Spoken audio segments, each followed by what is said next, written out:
A'udzubillahi minasyaitonirrajim. Bismillahirrahmanirrahim. Assalamualaikum warahmatullahi wabarakatuh.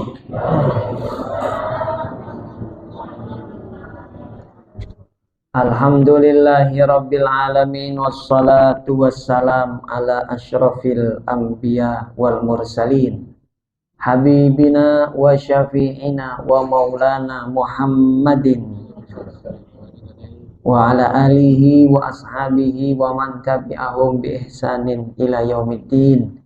Summa amma ba'du. Faqad qala Allah ta'ala fi kitabihil karim wa huwa asdaqul qailin. A'udzu billahi minasyaitonir rajim. Infiru khifafan wa thiqala wajahidu bi amwalikum wa anfusikum. Wa qala Rasulullah alaihi afdhalus shalah wa tammut taslim.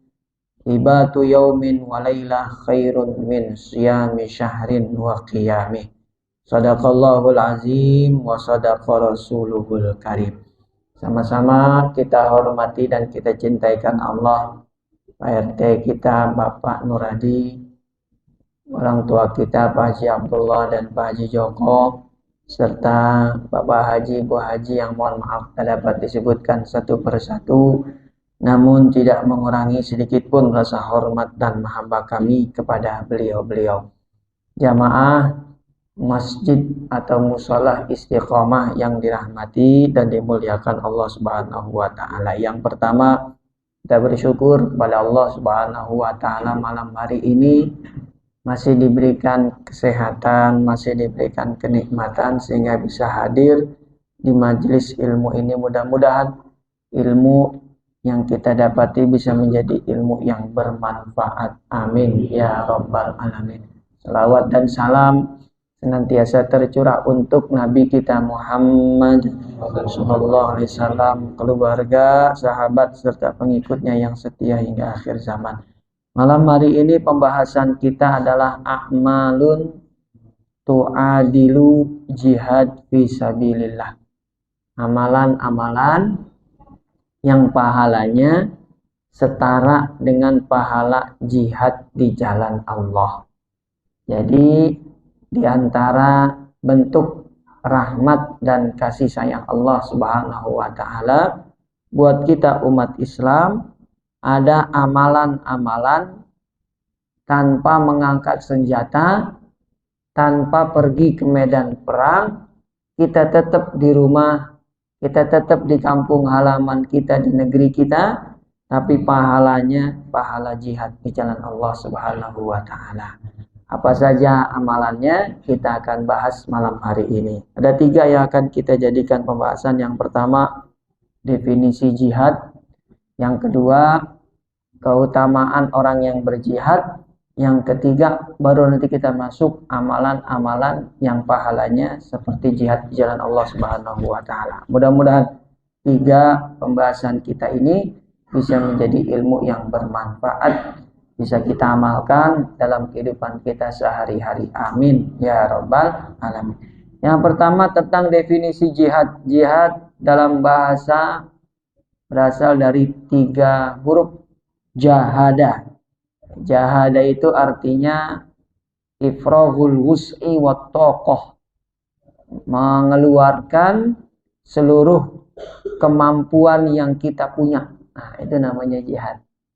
Secara bahasa, kita mengeluarkan seluruh kemampuan yang kita mampu. Nah, itu secara bahasa. Di dalam Al-Qur'an Allah Subhanahu wa taala berfirman di surat At-Taubah ayat 41, perintah untuk berjihad. Allah Subhanahu wa taala berpesan, auzubillahi minasyaitonirrajim, infiru khifafan wa thiqala. Pergilah kamu berjihad. Nah, menggunakan kata infiru. At-Taubah ayat 41. Allah gunakan kata infiru. Jadi artinya bersegera. Di Quran itu Bapak Ibu, kalau kita disuruh bersegera itu ada 3 tingkatan. Yang pertama, tingkatan paling rendah itu menggunakan kata sa'a. Yas'a itu bersegera juga artinya. Seperti di surat Al-Jumu'ah kita disuruh bersegera untuk sholat Jumat.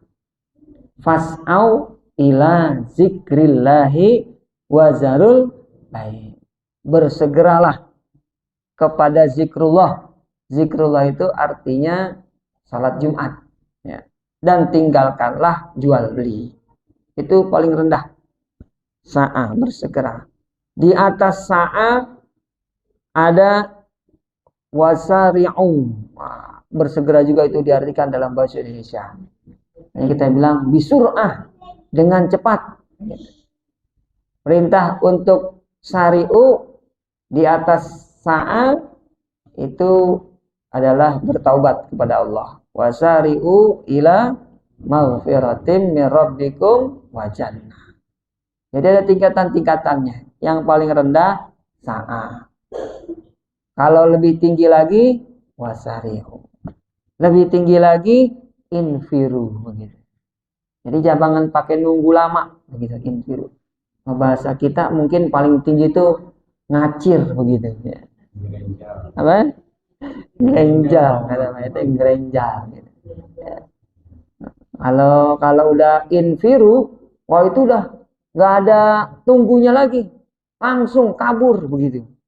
Dan ketika perintah untuk berjihad, Allah nggak gunakan sa'a, nggak kelamaan nanti, musuh keburu menang. Allah juga nggak gunakan wasari'u bisur'ah, cepat, kurang. Tapi yang paling tinggi digunakan oleh Allah, infiru khifafan wasiqala. Nah di ayat ini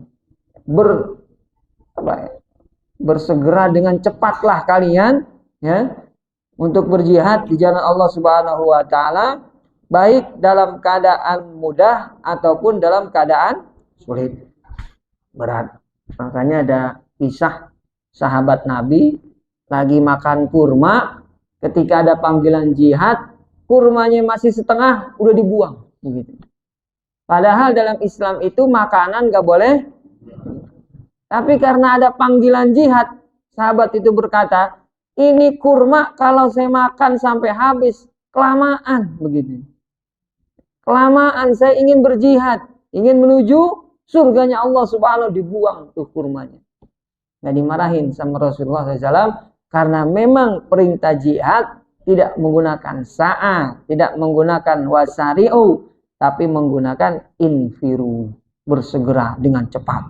Khifafan wasiqalan. Khifafan artinya dalam keadaan mudah, wasiqalan atau dalam keadaan berat.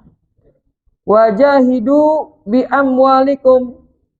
Kemudian kata Allah Subhanahu wa taala di lanjutan ayatnya, dan berjihadlah kamu bi amwalikum wa anfusikum, dengan harta kalian dan jiwa.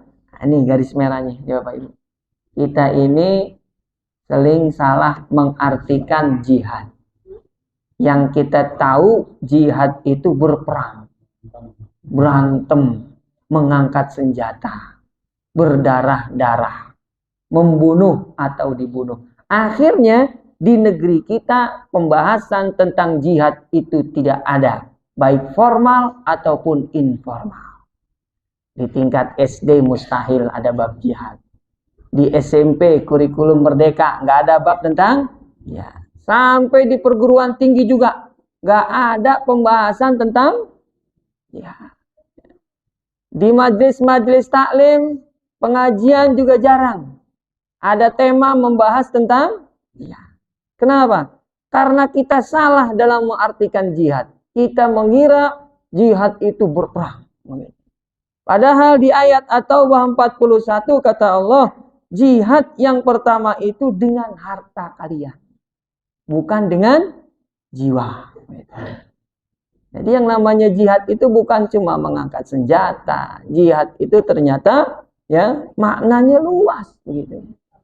Maknanya luas ya. Di Quran aja surat At-Taubah ini didulukan harta daripada jiwa kita. Fi sabilillah, kedua-duanya di jalan Allah Subhanahu wa taala. Zalikum khairul lakum in kuntum ta'lamun. Di ujung ayat kata Allah, yang demikian itu lebih baik buat kalian jika kalian mengetahuinya. Jadi dari ayat tentang jihad ini Bapak Ibu, jamaah mati Allah Subhanahu wa taala, ternyata Allah memandang kata jihad itu bukanlah mengangkat senjata yang paling utama.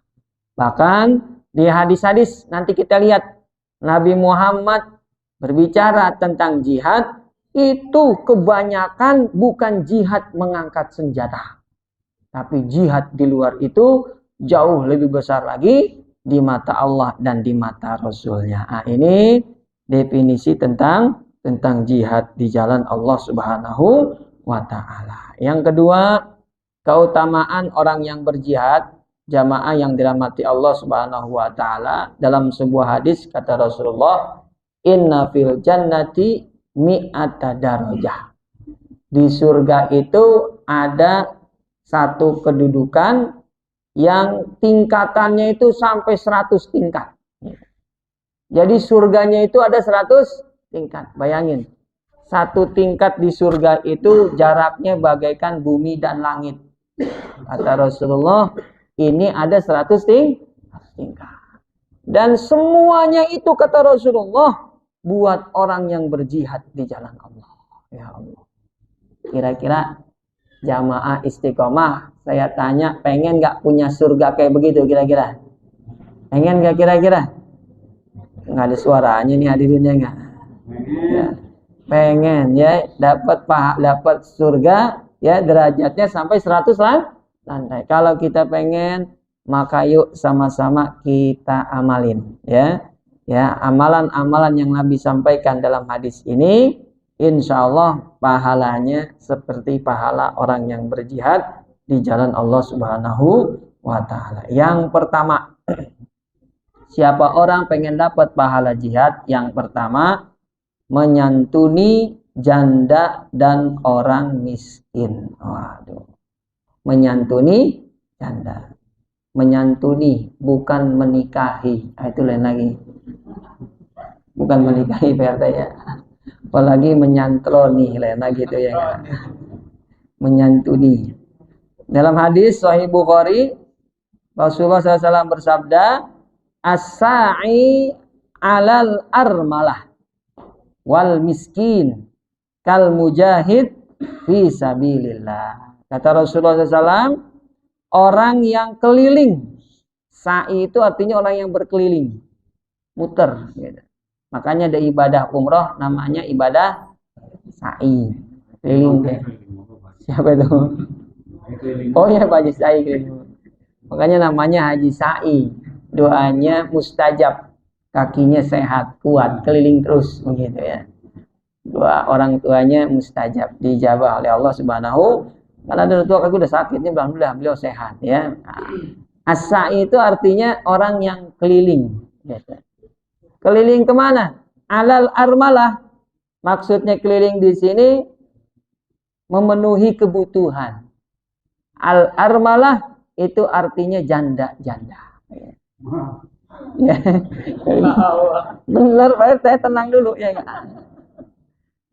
Jadi Nabi kita Muhammad mengatakan dalam hadis ini, orang yang mencukupi kebutuhan janda. Dan yang kedua, orang miskin. Jandanya diduluin, baru orang miskin. Kenapa demikian? Karena kadang-kadang janda itu di bawahnya ada anak-anak juga yang di bawah tanggungan dia.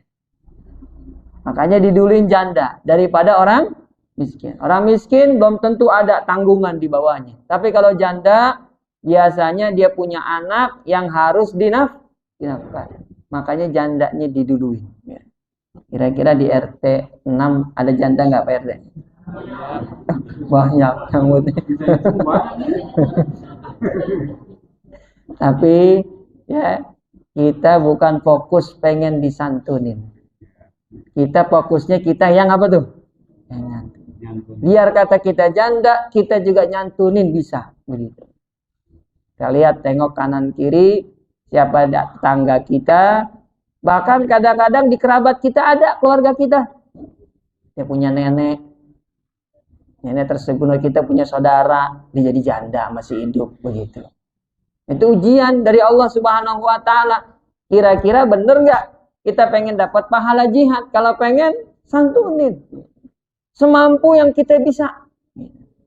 Cuma bisa ngasih beras doang seliter, nggak apa-apa. Cuma bisa ngasih alpukat doang, nggak apa-apa. Yang penting niatnya tadi pengen dapat pahala. Ya. Kalau nggak ada niatnya, berarti nggak dapat. Begitu. Kalau niatnya cuma infak, kalau niatnya cuma sedekah kepada sesama tetangga, ya udah pahalanya itu doang. Gitu. Maka kalau kita pengen dapat pahala ini, niatin.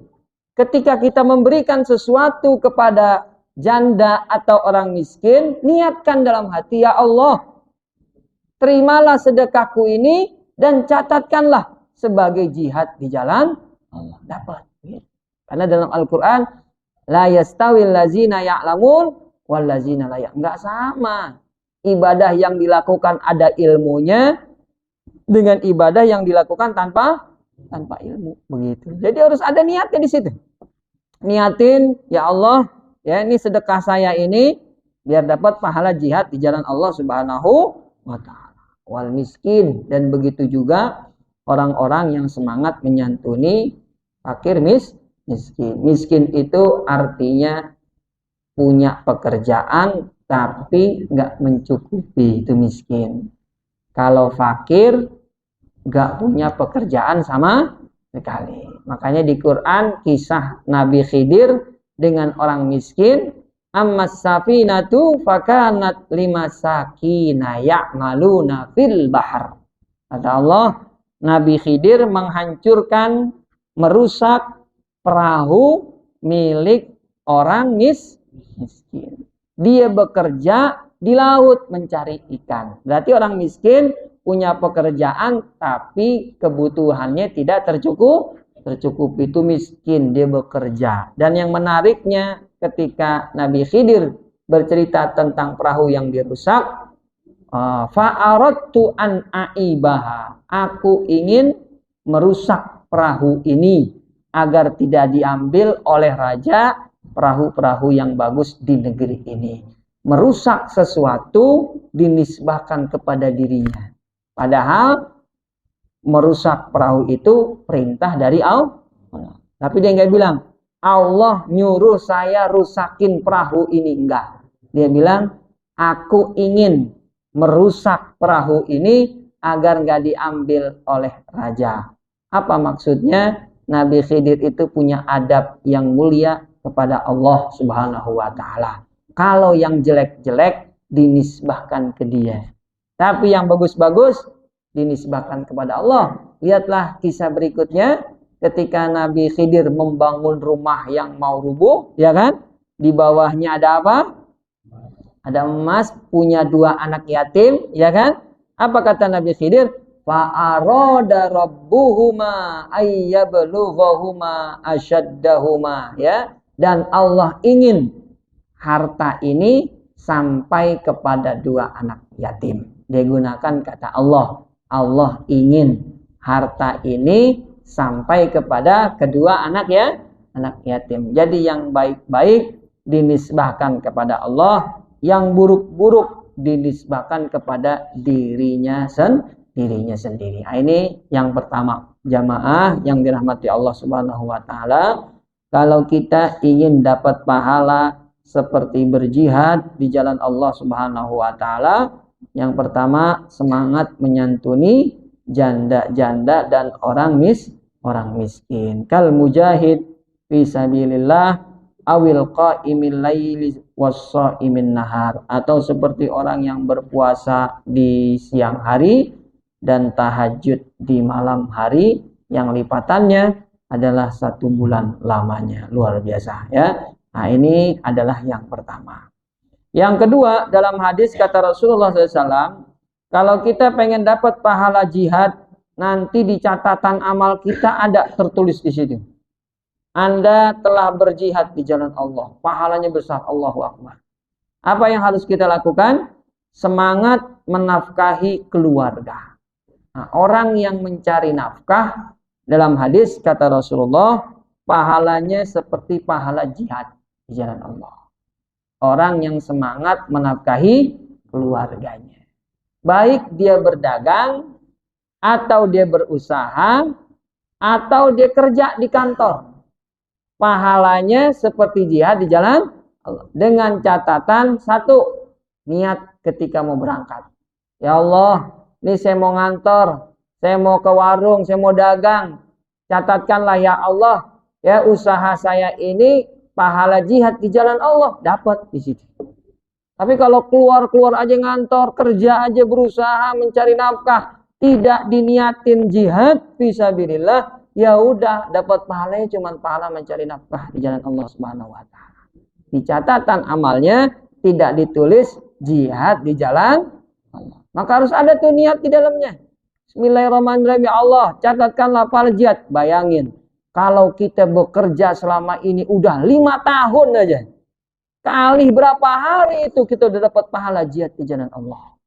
Tapi sayang, banyak di antara kita yang bekerja lupa niat berjihad di jalan Allah. Nah, ini hari ini Rasulullah sampaikan dalam hadis, siapa orang yang ingin dapat pahala jihad di jalan Allah, ketika mencari nafkah, niatkanlah saat mencari nafkah itu agar dapat pahala jihad di jalan Allah Subhanahu wa taala. Hadisnya dari Ka'ab bin Ujrah. Dia bercerita, marra 'alan Nabi sallallahu alaihi wasallam rajulun. Pernah melewati kami, di hadapan kami dan Rasulullah SAW, seorang rajul. Nah, rajul ini dalam bahasa Arab bisa laki, bisa perempuan. Kalau perempuan, mar'ah. Kalau laki, zakar.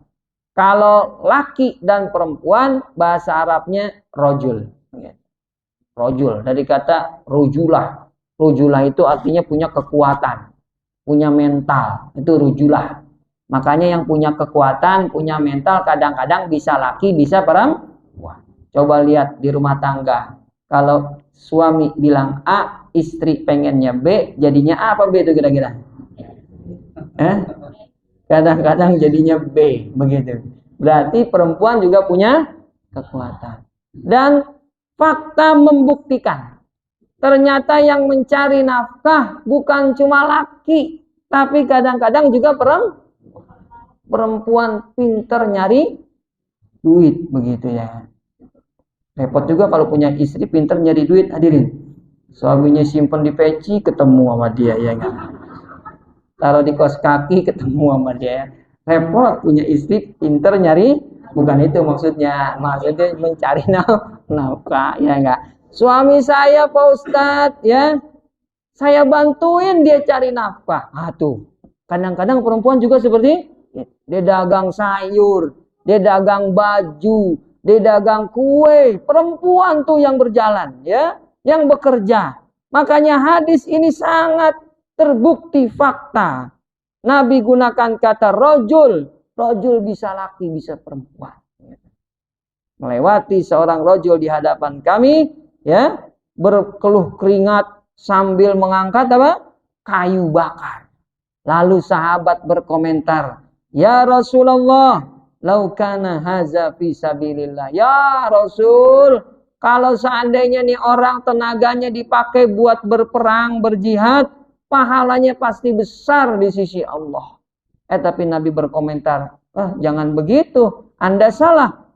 In kana kharaja yas'a ala waladihi sigharan fa huwa fi sabilillah. Kalau orang ini mencari nafkah untuk anaknya yang masih kecil di rumah, pahalanya jihad di jalan Allah. Wa in kharaja ala abawaihi, kalau dia keluar rumah mencari nafkah, belum punya anak, belum punya istri, tapi dia punya kedua orang tua yang sudah lemah, fahuwa fi sabilillah. Kata Nabi, pahalanya jihad di jalan Allah.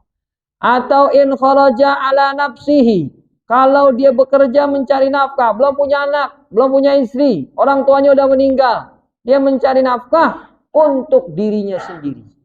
Biar nggak minta-minta, biar nggak nyusahin saudaranya. Dia bekerja, dia mencari nafkah untuk dirinya. Sama kata Rasulullah, wa huwa fi sabilillah.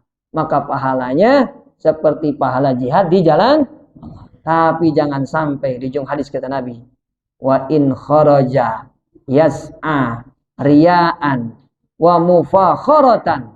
Tapi barang siapa yang bekerja mencari nafkah, niatnya dua. Yang pertama pengen dipuji orang lain. Oh, dia pinter nyari duit tuh, liatin tuh semangat luar biasa, sukses usahanya. Pengen dipuji sama orang lain, hati-hati kata Rasulullah. Wa mufakharatan, atau niatnya yang kedua selain riya, untuk sombong dan berbangga-bangga. Dia bekerja, pangkatnya tinggi, ya, lalu dia bermegah-megahan, bermewah-mewahan, sombong kepada orang lain, ya. Ada nggak kira-kira yang sombong gitu hadirin? Pakai gelang emas banyak, nunjuknya pakai gelang begini ya, waduh. Orang kan nunjuk pakai jari, dia pakai gelang, hadirin. Sombong. Maka kata Rasulullah, wa huwa fi sabilis syaitan. Orang tadi berada di jalan syaitan. Nauzubillah min dzalik. Jadi yang kedua, ya Bapak Ibu, kalau kita setiap hari mencari nafkah, niatkanlah di awal hari, ya Allah, catatkanlah usaha saya ini, pekerjaan saya ini adalah jihad di jalan Allah. Maka hari itu Bapak Ibu akan tercatat sebagai mujahid, orang yang berjihad di jalan Allah Subhanahu wa ta'ala. Semangat mencari nafkah buat anak, buat istri, buat orang tua, ataupun buat diri kita sendiri, ya. Karena tidak ada yang kita nafkahi, maka kita niatkan untuk diri kita, pahalanya seperti pahala jihad di jalan Allah Subhanahu wa ta'ala, dengan catatan, ya, pekerjaan tersebut tidak melanggar peraturan agama, ya. Gak boleh menggunakan cara haram atau menjual barang yang haram. Cara yang haram tidak boleh, harus dihindarkan. Menipu, ya, bersumpah palsu, itu nggak boleh, ya. Nah, harus dengan cara-cara yang dibenarkan dalam agama. Dan barang atau pekerjaan yang digeluti bukanlah yang diharamkan oleh agama. Kalau dia jual narkoba, ya haram, nggak akan dapat pahala jihad di jalan Allah Subhanahu wa ta'ala. Kalau pekerjaannya mengandung riba, maka nggak bisa tercatat sebagai jihad di jalan Allah Subhanahu wa ta'ala, ya. Harus caranya halal, barangnya atau pekerjaannya juga termasuk yang dihalalkan, dibolehkan dalam agama. Ini yang kedua, semangat menafkahi keluar. Oh, bayangin, jadi nggak ada hadis Nabi tentang jihad itu yang langsung mengangkat senjata. Udah dua nih, dua-duanya berkaitan dengan harta. Yang ketiga, siapa orang pengen tercatat sebagai jihad di jalan Allah Subhanahu wa ta'ala, semangat menuntut ilmu. Wah, nih hadisnya sahih dari Abu Hurairah radhiyallahu an. Nabi berpesan, man jaa masjidi haza. Siapa yang datang ke masjidku ini, maksudnya Masjid Nabawi. Tapi kata para ulama hadis, baik dia ngadainnya di masjid, atau ngadainnya di musola, atau ngadainnya di rumah, atau ngadainnya di kantor, di aula, sekalipun di lapangan bola. Yang penting niatnya menuntut ilmu. Jadi nggak mesti ngikutin taklimnya di masjid Rasulullah, nggak mesti. Di mana aja. Yang penting isinya tadi, ya, untuk menuntut ilmu. Lam ya'tihi illa li khairin. Dalam lanjutan hadisnya, niat dia datang ke tempat tersebut untuk mendapatkan ilmu yang bermanfaat. Au yu'allimah, atau dia datang ke tempat tersebut ingin menyampaikan ilmu yang bermanfaat untuk orang lain. Fahuwa fi manzilatil mujahid. Maka kata Rasulullah SAW, orang tersebut sejajar seperti derajat orang yang berjihad di jalan Allah Subhanahu wa ta'ala. Ini hadirnya kita malam hari ini, maka niatin, ya Allah, catatkanlah hadirnya saya di majelis ilmu ini sebagai pahala orang yang berjihad di jalan Allah. Maka niat itu akan mencatatkan pahala jihad di jalan Allah Subhanahu wa ta'ala. Kalau cuman hadir-hadir saja di majelis taklim, hanya hadir-hadir saja di majelis ilmu, tanpa mengetahui bahwa fadilah di balik hadir di majelis ilmu tadi dapat pahala jihad, maka orang tersebut hanya mendapatkan pahala menuntut ilmu saja. Ya, maka harus diniatkan, ya Allah, catatkanlah hadirnya kami di majelis ini mendapatkan pahala jihad di jalan Allah Subhanahu wa taala, maka jadi. Karena dalam hadis kata Rasulullah, innamal a'malu binniyat. Amal itu akan dicatat pahalanya sesuai dengan niatnya. Apa yang kita niatkan, maka akan dicatatkan oleh Allah Subhanahu wa taala. Dan niat tergantung dengan ilmu yang kita punya. Semakin banyak ilmunya, maka semakin banyak juga niat yang baik kita lakukan, walaupun hanya satu kebaikan yang kita lakukan. Maka bisa jadi ada dua orang sama-sama melakukan kebaikan yang sama, tapi pahalanya berbeda di sisi Allah karena keduanya berbeda dalam melakukan niat ketika melaksanakan ibadah tersebut. Ya, nah nih lihat Bapak Ibu, sudah 3 amalan yang pahalanya seperti jihad di jalan Allah. Ketiga-tiganya itu tidaklah mengangkat senjata, ya, tapi menggunakan harta, menggunakan waktu dan pikiran kita, ya, agar tercatat sebagai jihad di jalan Allah Subhanahu wa taala. Yang keempat, kalau kita pengen dapat pahala jihad di jalan Allah Subhanahu wa taala, dalam sebuah hadis adalah melaksanakan ibadah haji, ya. Ja rajulun ila Nabi SAW wa qala uridul jihad fi sabilillah. Pernah datang seorang sahabat kepada Rasulullah SAW. Kemudian sahabat tadi bertanya, "Ya Rasulullah, di Al-Qur'an kami melihat begitu besar pahala yang Allah siapkan buat mereka-mereka yang berjihad di jalan Allah Subhanahu wa taala. Kita nih kaum perempuan bisa ikut juga nggak tuh ke medan perang? Kita pengen ngangkat senjata. Kita pengen berperang agar pahala yang didapati besar juga buat para wanita." Lalu kata Rasulullah, ya, ala adullukum ala jihadin la syaukata fihi.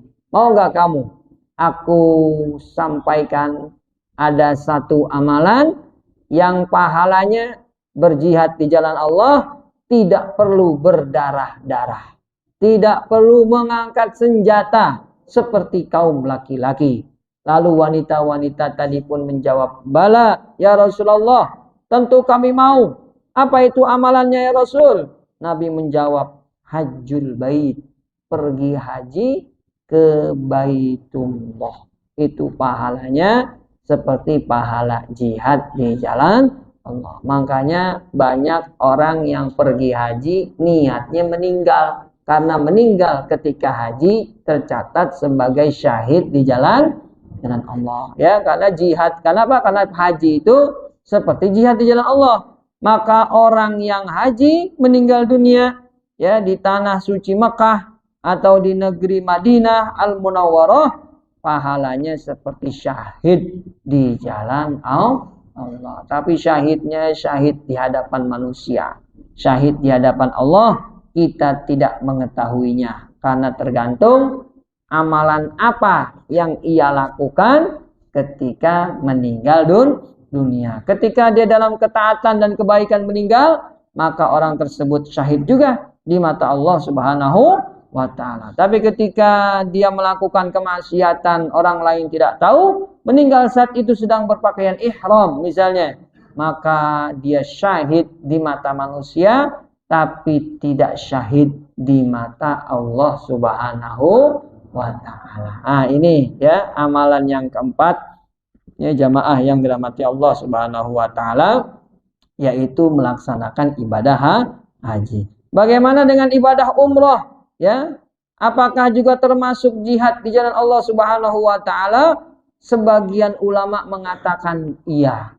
Ibadah umroh juga potensi pahalanya seperti jihad di jalan Allah Subhanahu wa ta'ala. Ya, hanya saja umroh ini memang lebih ringan daripada ibadah haji. Kalau ibadah haji betul-betul ya membutuhkan fisik yang kuat ya, pikiran yang jernih ya, sabar yang tinggi ketika melaksanakan haji ya, dengan rangkaiannya mulai dari wukuf di Arafah, kemudian nginep di Muzdalifah, kemudian melontar jumroh di Mina, ya kan? Balik lagi ke Mekah, masih pakai ihram tuh, masih pakai pakaian ihram. Bayangin kain 2 helai itu dipakai dari tanggal 9, tanggal 10, tanggal 11 baru dilepas, begitu ya. Tanggal 10-nya ya tawaf tadi tuh di Mekah, di Ka'bah, ya kan? Kemudian sa'i, setelah itu baru bisa ta'alul, balik lagi ke Mina, nginep lagi tuh di Mina ya. Perjalanan ya yang membutuhkan fisik ya dan kesehatan, yaitu ibadah haji. Tapi yang hanya umroh, sebagian ulama berpendapat ya masih dapat juga pahala jihad di jalan Allah Subhanahu wa taala, asal tadi diniatkan. Ya Allah, catatkanlah perjalanan umroh saya ini sebagai jihad di jalan Allah Subhanahu wa taala, maka saat itu tercatatlah umroh orang tersebut, haji orang tersebut sebagai mujahid ya, orang yang berjihad di jalan Allah Subhanahu wa taala. Mudah-mudahan kita bisa ya berkunjung ke Baitullah untuk melaksanakan haji dan umrah. Amin ya rabbal alamin. Inilah jamaah yang dirahmati Allah Subhanahu wa taala, 4 amalan yang berpotensi pahalanya jihad di jalan Allah Subhanahu wa taala. Yang terakhir, bagaimana dengan kondisi kita saat ini ya? Udah banyak majelis ilmu yang kita datengin, udah banyak hari kita untuk mencari nafkah, udah sekian banyak kita menafkahi janda dan orang miskin, tapi ketika itu belum ada niat melakukan jihad. Apakah bisa kita niat sekarang? Bisa, tidak menutup kemungkinan. Maka kita berdoa, ya Allah, catatkanlah mencari nafkahku selama ini sebagai pahala jihad di jalan Allah, karena aku baru tahu ternyata mencari nafkah itu berpotensi jihad di jalan Allah. Maka catatkanlah, puluhan tahun aku mencari nafkah, aku berusaha. Catatkanlah usahaku itu adalah jihad di jalan Allah Subhanahu wa taala. Maka yang demikian itu akan tercatat di sisi Allah Subhanahu wa taala. Bentuknya doa, bukan bentuknya niat. Karena yang namanya niat itu di awal perbuatan. Nggak ada yang namanya niat itu ibadahnya udah selesai, nggak bisa. Yang namanya niat itu di awal perbuatan. Ketika kita mau wudu, maka niatnya ketika wajah kita dibasuh dengan air. Ketika kita mau sholat, maka niatnya ketika kita berdiri sebelum takbiratul ihram. Ketika kita mau umroh, kapan niatnya? Ketika selesai kita pakai pakaian ihram, ketika kita selesai sholat 2 rakaat, sebelum kita bertalbiyah, disitulah kita niat di mikot. Di mana mikotnya? Misalnya di Masjid Bir Ali. Di mana yang lain? Di Tanim dan lain sebagainya. Umroh, haji, niatnya juga di awal. Maka yang demikian itu niat harus dilakukan di awal ibadah. Kalau ibadahnya udah lewat, ganti niat dengan berdoa. Ya Allah, maka nanti ketika kita selesai sholat, berdoalah. Ya Allah, selama ini kami menafkahi janda dan orang-orang miskin, kami tidak tahu berpotensi mendapatkan pahala jihad. Catatkanlah ya Allah, mendapatkan pahala jihad di jalan Allah Subhanahu wa taala, maka akan tercatat di sisi Allah Subhanahu wa taala. Dan buat yang menafkahi, buat yang menyantuni orang miskin dan janda, pahalanya sama mereka yang mengkoordinirkan, yang mengurus harta dikumpulin sama dia, bukan harta dia, harta jamaah dikumpulin. Bapak Ibu hari Senin misalnya kita akan ngumpulin dana buat santunan janda dan orang miskin. Kumpulin ke saya. Dia ngumpulin tuh dana jamaah, bukan duit dia, duit orang. Dikasih tuh janda dan orang miskin dengan uang yang terkumpul, dia dapat pahala yang sama seperti orang yang mengeluarkan hartanya. Jadi pengurus tetap dapat pahala jihad di jalan dengan catatan yang masuk dengan yang keluar jumlahnya harus sama. Nggak boleh disunat. Ya, kalau bisa ditambahin. Wah, dapat nih lumayan nih 20 juta. Biasanya kalau yang pengurus kan dapat ini 5% ya enggak? Ah, itu setan namanya itu. Itu setan. Ya. Udahlah ambil 100 ribu. 100 ribu diambil. Maka dia nggak dapat pahala jihad di jalan Allah. Jangan buat jihad. Jadi yang masuk dan yang keluar jumlahnya harus sama. Dan ketika proses menyantuni fakir miskin dan janda tadi, jangan penilaian kita. Anak orang miskin kita kasih ini sepatu yang bagus-bagus, yang mahal-mahal. Janda-janda kita kasih ini baju yang mahal-mahal, 1 juta begitu ya enggak. Biar dia sekali-sekali pakai baju yang bagus. Orang miskin dan janda enggak butuh itu. Yang dibutuhin apa kira-kira? Duit buat beli makanan sembako. Sendalnya mah biasa aja, 100 ribu udah seneng dia. Enggak perlu dibeliin yang jutaan. Begitu juga orang miskin, tasnya yang biasa saja, anak fakir miskin. Jangan kita menilai dari diri kita, tapi nilainya objektif. Apa yang dibutuhin, begitu kita berikan sesuai dengan kebutuhan mereka. Nah, itulah 2 ketentuan bagi yang bertugas mengurus harta santunan janda dan orang miskin. Oleh karena ini adalah ibadah harta, maka bisa kita kirimkan pahalanya buat orang tua kita yang telah meninggal dunia. Ya Allah, ini saya bawa beras nih buat janda ya. Catatkanlah pahalanya ya Allah buat orang tua saya. Dan ketika mau diberikan kepada orang tua yang telah meninggal, wajib disebutin nama orang tuanya lengkap dengan nama orang tuanya. Siapa nama ibu kita? Fulanah. Siapa nama bapaknya? Fulanah binti, sebutin gitu pula. Kalau nggak disebutin, maka orang tua kita kasihan di sono, nyari-nyari pahala yang kita kirim. Kayak kita dikirim apa tuh barang, paket, ada paket dikirim ke rumah kita, ada paket kita cari di counter agen. Enakan mana kira-kira? Kirim ke rumah. Kalau di agen kita nyari sendiri. Mana sih paket saya kata udah nyampe sini? Atas nama siapa Pak? Cari sendiri dah. Gitu. Maka ketika kita ingin memberikan hadiah pahala buat orang tua kita yang telah meninggal dunia, wajib tuh dicantumin namanya siapa, bilnya siapa lengkap agar langsung sampai dikirim nanti oleh Allah Subhanahu wa taala kepada orang tua kita yang telah meninggal dunia, langsung tercatat pahala jihad di jalan Allah Subhanahu wa taala. Insya Allah. Mudah-mudahan ya amalan-amalan ini bisa kita lakukan dalam kehidupan sehari-hari agar nanti pahala kita tinggi sekali derajatnya di sisi Allah Subhanahu wa taala. Sekian banyak kita bisa berjihad, maka sekian tinggi juga pahala surga kita nanti di yaumil qiyamah. Amin ya rabbal alamin. Silakan, ada 3 menit digunakan untuk tanya jawab. Silakan yang mau bertanya. Lanjut.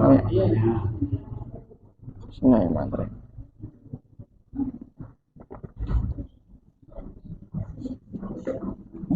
Kalau yang nggak pensiun, Ustaz, tentu nggak punya kesempatan cari rezeki. Iya. Nggak perlu orang lain buat lihat. Ya kalau udah pensiun, maka pintu yang lain bisa menafkahi.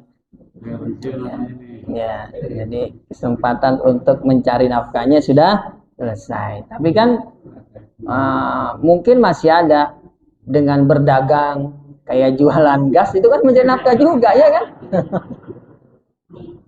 Aku dijual ya kan, itu pahala jihad juga. Tiap kali gas turun, ya Allah catatkanlah jihad ya Allah, dapat itu pahala jihad, termasuk menafkahi keluarga walaupun nggak bekerja tapi masih berusaha, insya Allah dapat Pak RT ya enggak. Ada lagi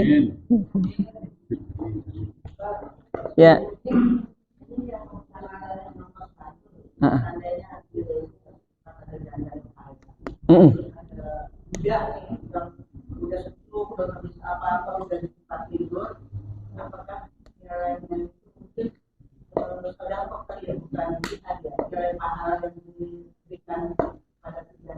Oh, jadi dia menafkahi janda yang kaya.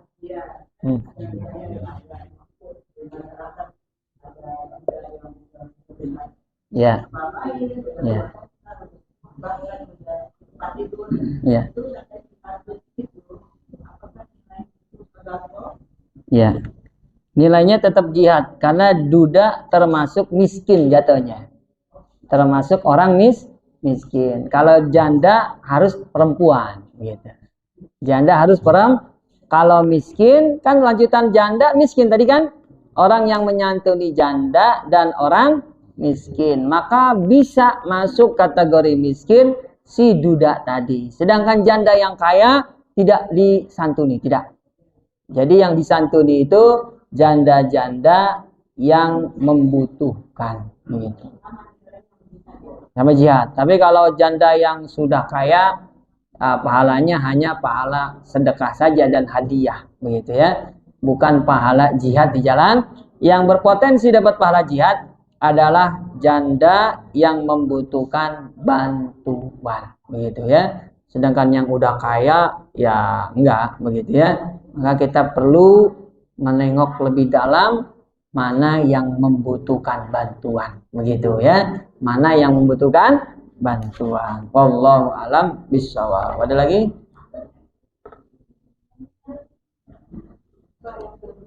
Iya. Nah.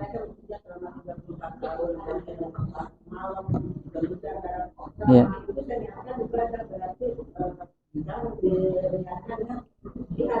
Ya, didoakan, bukan diniatkan. Didoakan setelah ini, ya Allah 34 tahun saya kepanasan, hujan kehujanan, catat ya, pulang malam, belum lagi nginep begitu ya kan.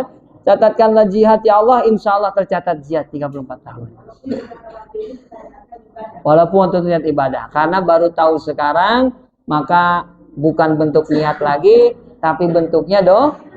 Karena Allah tidak akan menyia-nyiakan ilmu yang kita punya. Kalau baru dapatnya sekarang, ya udah bentuknya doa. Insya Allah pahalanya pahala jihad di jalan Allah. Dengan catatan tadi pekerjaannya halal, ya caranya juga halal. Hanya Allah yang tahu kehalalan itu, ya, dan diri kita masing-masing. Ada lagi? Kalau tidak kita cukupkan. Baik, sudah cukup. Mudah-mudahan sedikit banyak ilmu yang kita dapati bisa menjadi ilmu yang bermanfaat, kita bisa hafal dan bisa kita amalkan dalam kehidupan sehari-hari. Al-Fatihah. Bismillahirrahmanirrahim. Alhamdulillahirrahmanirrahim. Ar-Rahmanirrahim. Maliki yaumiddin. Iyyaka na'budu wa iyyaka nasta'in. Shiratal mustaqim. Shiratal ladzina an'amta 'alaihim ghairil maghdubi 'alaihim waladdallin. Amin. Wa'fu 'anna ya karim ya arhamar rahimin. Arhamna warham aba'ana waghfir li ummahatina warhamhum kama rahimuna shighara. Allahumma anfa'na bima 'allamtana wa 'allimna ma yanfa'una wa zidna ilman nafi'ah. Rabbana atina fid dunya hasanah wa fil akhirati hasanah wa qina azabannar. Wa sallallahu ala sayyidina Muhammadin wa alihi washabbihi wasallim. Walhamdulillahi rabbil alamin. Demikian dari saya, mohon maaf. Wassalamualaikum warahmatullahi wabarakatuh.